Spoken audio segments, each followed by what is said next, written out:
King's College, Aberdeen, founded in 1495, was endowed 2 years later with the first ever chair of medicine in any Scottish university by King James IV.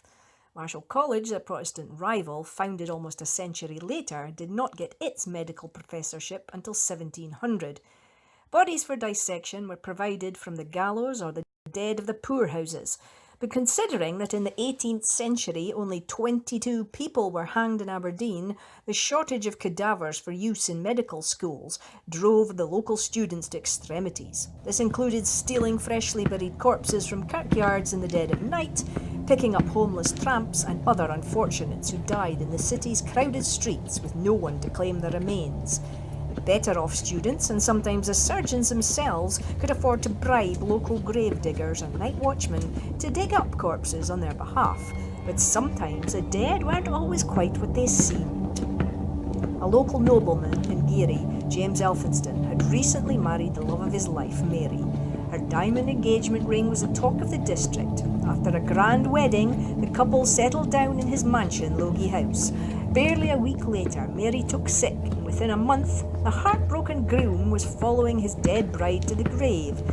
Picture the scene. Inverurie graveyard, dead of night, two would-be grave robbers are making their way towards Mary's burial site, knowing they will make a pretty penny on the corpse of a beautiful young woman.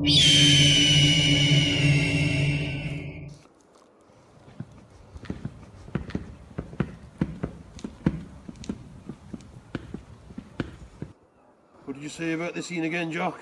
The man was rich, a laird in Kintor. Made money off the canal for Inverurie to Aberdeen.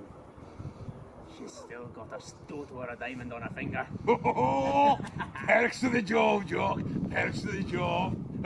Finders, keepers, losers, weepers.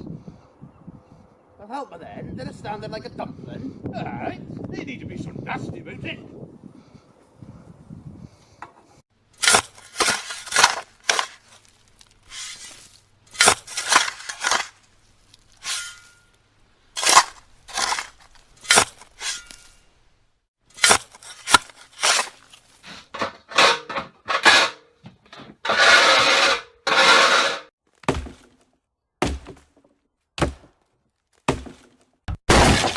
Ah, look, there's the mark cloth. Go after we get to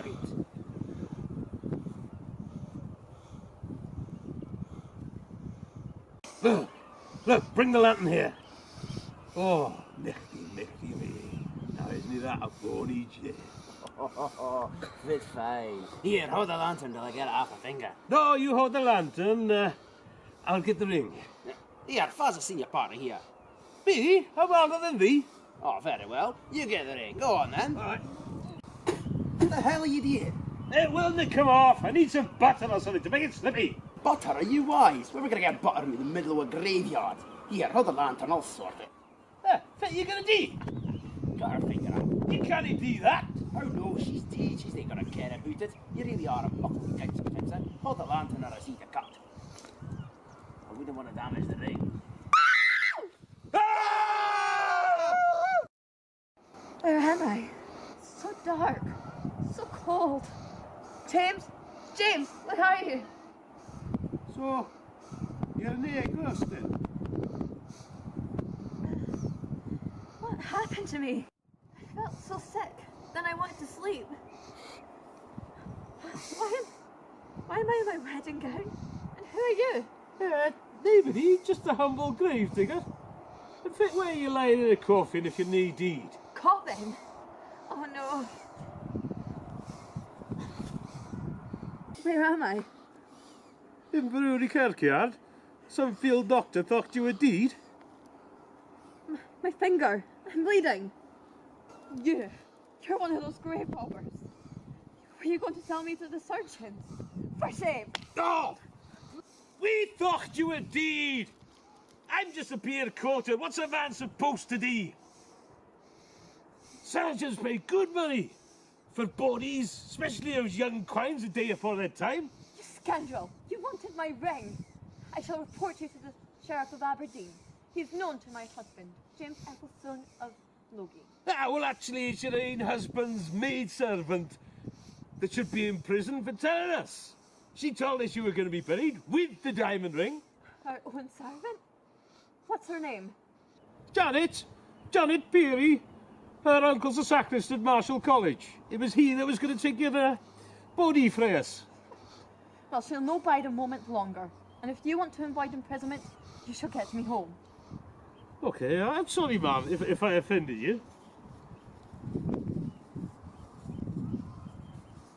And so it is said that the grave robber took Mary back to her husband, who was more surprised than delighted. In fact, some say that he fainted at the sight of his wife coming back from the grave. But they had a happy life thereafter, and in old age it said that they died within a few days of each other. Such was their love. But on Mary's gravestone was written, Mary Elphinstone of this parish, twice buried. Now there are many versions of this folktale. A version even turns up in Lurgan in Northern Ireland. She is known as Mary McCall in that story. But this story reflects common fears of the 18th and 19th centuries when grave robbers were on the prowl. And what if you were buried alive? Doctors were not trusted very much, as we have discovered earlier in this tale. But we sincerely hope that today these things are only just tales, and not things that might still be able to happen.